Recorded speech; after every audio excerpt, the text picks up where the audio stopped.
ये बहुत ही अच्छी गवाही है। ये गवाही ये है कि जो आशा बहन है, इनके हस्बैंड है जो एजुकेशनल डिपार्टमेंट में है, शिक्षा विभाग में थे। तो ये कहानी है 23 साल पहले जब उनके ऊपर एक सीबीआई का केस चला था। कुछ बात को लेकर उनके ऊपर सीबीआई का केस चल गया था। उसके बाद ये 23 साल से जो ये केस था वो चल रहा था, उनके ऊपर लगातार चल रहा था। लेकिन फिर 13 दिसंबर 2024 के दिन उनको सजा सुना दी गई। मतलब पिछले साल 2024 से 13 दिसंबर में उनको दोषी करार कर दिया गया था। इस साल से उनकी जो जॉब थी वो छूट गई थी, कोई सैलरी का साधन नहीं था और जॉब छोड़ दी गई थी, सैलरी नहीं आ रही थी। मतलब बहुत ही ज्यादा बुरी हालत थी और जॉब छूट भी जाने के चांसेस थे।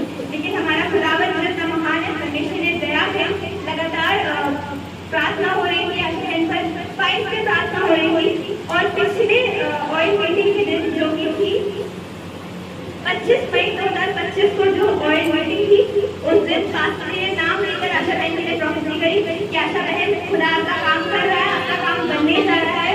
मैंने जिस प्रॉमिस को रिसीव किया और उसी के 2 हफ्तों के अंदर खुदा का बड़ा फेवर रिसीव हुआ। वहां से कॉल आई, ज्वाइनिंग हुई और सैलरी आ गई।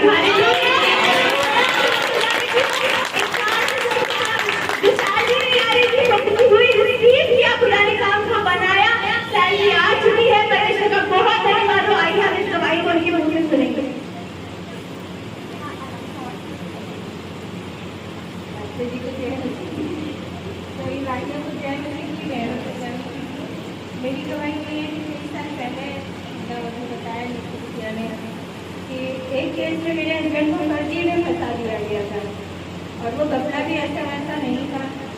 और सीबीआई छापा, सीबीआई का नाम भी सुन के पता चल जाता है कि कैसे मतलब क्या हुआ होगा। वो केस चलता रहा, बस डेट मिलती थी, कुछ नहीं हो रहा था। अचानक से अभी 13 दिसंबर 2024 को ये हुआ कि मतलब इनका फैसला होना है। हम लोग एकदम घबरा गए कि क्या होगा क्या नहीं। लेकिन ठीक है, कुछ नहीं, सब कुछ प्रभु के हाथों में दे रखा था कि प्रभु आपने अपने बच्चे को संभाला है, आप ही आगे देखेंगे। कोई बात नहीं, राम जन्मदिन में सजा सुना दी गई कि मतलब आपको 3 साल की सजा और बाकी जो भी चार्जेस कोर्ट में लगाए वो सब कुछ लगाया गया। इनके ऊपर रात में सजा हुई 10 बजे। हम लोग यहाँ प्रेयर कर रहे थे, यहाँ मतलब प्रार्थना चल रही थी और दिमाग एकदम देखते था। लेकिन कोई बात नहीं, पता चला कि सजा हो गई। फिर हुआ कि क्या किया जाए, लेकिन कोई नहीं, परमेश्वर ने अपना काम किया। इनको वहीं से वहीं तुरंत की तुरंत जो है जमानत करवाई गई। खड़े रात में जमानत भी हुई। हाँ, अंदर नहीं गए, 1 घंटे भी आने को नहीं दिया। तुरंत मतलब जज ने ऑर्डर भी कर दिया, तुरंत वहीं पर इसकी जमानत हो गई। घर आइए, उसके बाद उन्होंने 1 महीने का टाइम दिया कि आप 1 महीने के अंदर ये सारी चार्जेस जो लगे हैं आप जमा करिए और आप इंट्रीम बिल होती है आप वो कराइए। ये हुआ कि कैसे करें, हमारे पास 1 रुपये का साधन नहीं था क्योंकि तत्काल जैसे ही सजा सुनाई गई थी तत्काल इनकी सारी चीज़ें रोक दी गई। कुछ भी नहीं था हमारे पास, 1 रुपये नहीं थे। प्रभु का सच्चे में बहुत धन्यवाद।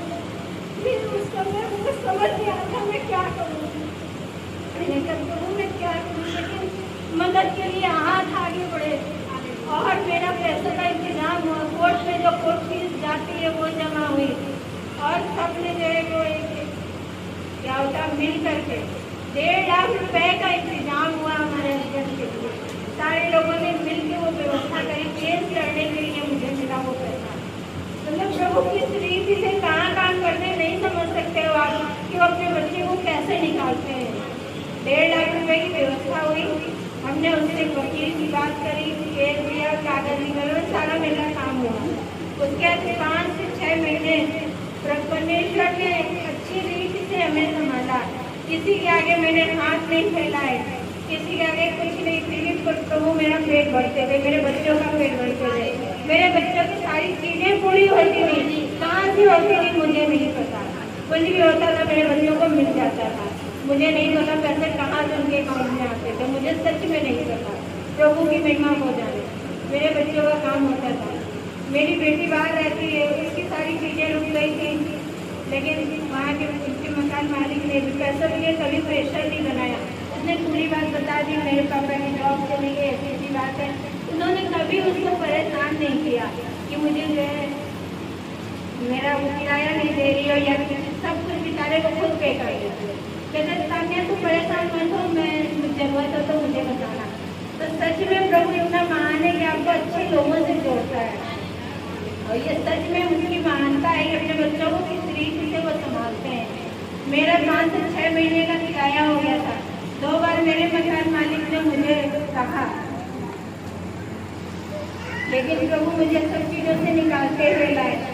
अब आज के डेट में 6 महीने में हमारे हस्बैंड की सैलरी मिल रही है, वो ज्वाइन कर चुके